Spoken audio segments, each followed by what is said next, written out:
How did the Armenian Genocide start? Armenian genocide began in 1915 during World War I, when the Ottoman Empire, led by the Young Turks, systematically targeted and deported Armenian civilians, intellectuals, and community leaders. This campaign ultimately resulted in the deaths of an estimated 1.5 million Armenians through mass killings, forced marches, and starvation. The Armenian genocide trace back to late 19th century with the rise of nationalist movements in the Ottoman Empire and tensions between the Turkish government and its Armenian population. However, the genocide's immediate catalyst was the outbreak of World War I in 1914.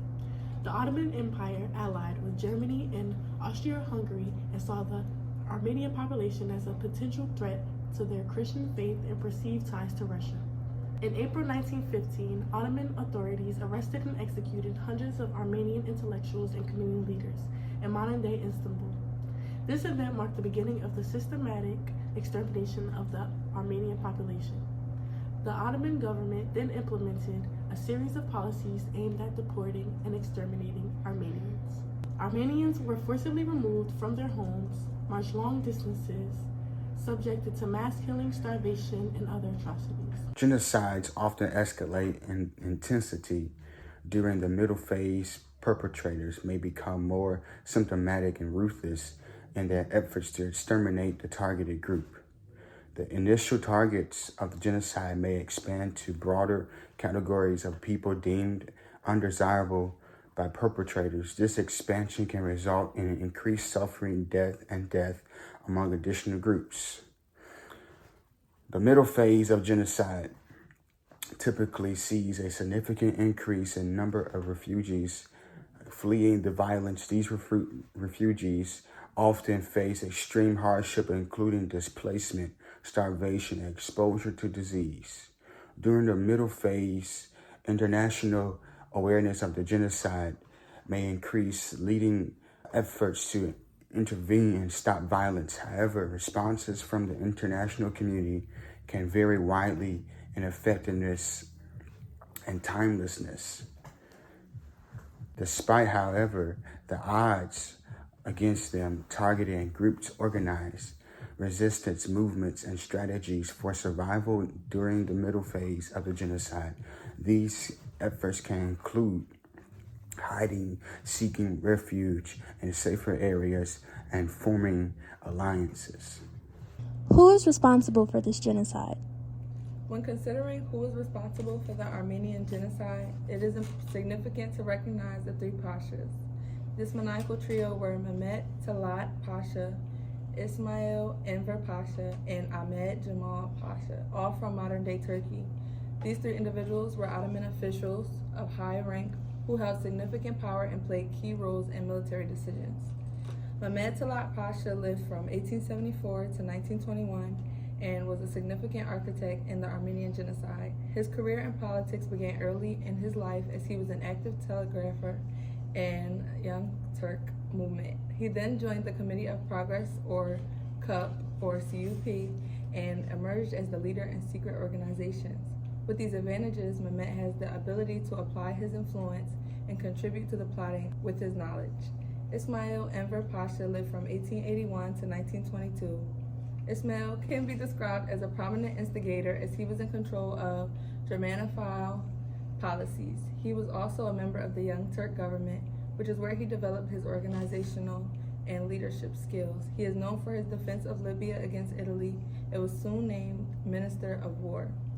Ahmed Jamal Pasha lived from 1872 to 1922 and was also a significant overseer of the Armenian genocide.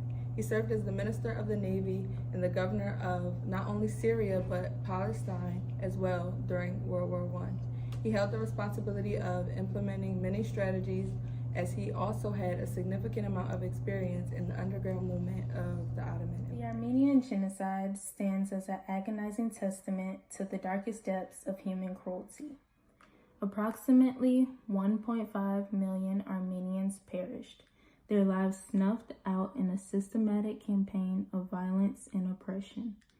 Beyond the staggering loss of life, countless others were forcibly removed from their ancestral lands, severed from their roots and heritage. Sacred Armenian landmarks, symbols of centuries of culture and faith, were desecrated or confiscated, leaving scars on the landscape and the collective memory of the people. But the wounds inflicted by this genocide run deeper than mere physical destruction.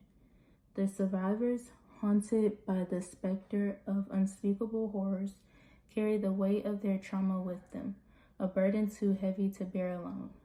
The aftermath of the genocide saw a widespread dispersal of Armenian survivors across the world, forming a global dispersion. What would you say the aftermath of this genocide was like? So by the early 1920s, the genocide had effectively ended, but not before it had disseminated the majority of the Armenian people in the Ottoman Empire. So after that, they had a diaspora, and a lot of the Christian missionary organizations and even European countries and the United States themselves provided relief. A lot of the people who were tried, quote unquote, weren't really tried. They actually went to Malta for their trial and ended up not going. They came back to Turkey and they never got tried for them. There was no real justice in general. However, Relief was able to raise about $100 million to help the Armenian people, and even some Westerners actually adopted thousands of Armenian people who were displaced. What were the effects on Armenians 20 years later? Well, those responsible for this genocide were left without punishment. Considering this a major example of the mishandling of justice, a young Polish lawyer named Raphael Lemkin began drafting a law to aid genocide prevention and ensure punishment for those involved. In 1948, the crime of genocide was made illegal by the United Nations. The first country to officially recognize this atrocity as a genocide was Uruguay in 1965, which was almost 50 years after the violence was officially declared as over, with various countries following suit. Today, Turkey still denies the behavior of the Ottoman government and went as far as to threatening to sue anyone who criticizes Turkey's dismissal of the genocide. In 2014, Turkey's officials did offer their condolences on behalf of the country to Armenian victims. And on the other side of things, after the massacre, 90% of the Armenians were forced into,